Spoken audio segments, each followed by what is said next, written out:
बहुत सारे लोगों के डीएम आ रहे हैं कि मैम कोल्ड कफ सोर थ्रोट या फीवर बहुत ज़्यादा हो रहा है, तो उसके लिए कोई होम रेमेडी हो तो बताइए।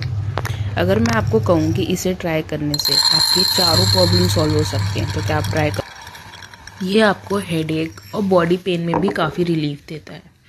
विंटर्स में ये बहुत अच्छा होता है कंज्यूम करने के लिए, बट ये याद रखना कि ये गर्म होता है, तो इसको ओवर यूज़ करना मत चालू कर देना। इसको आप अपने सूप में भी ऐड कर सकते हो। How I use it, I will be sharing it soon on my feed, so you can see the feed and see the recipe I will be uploading soon. Also इसे जल्दी से share कर दो जिसे इसकी ज़रूरत हो सकती है।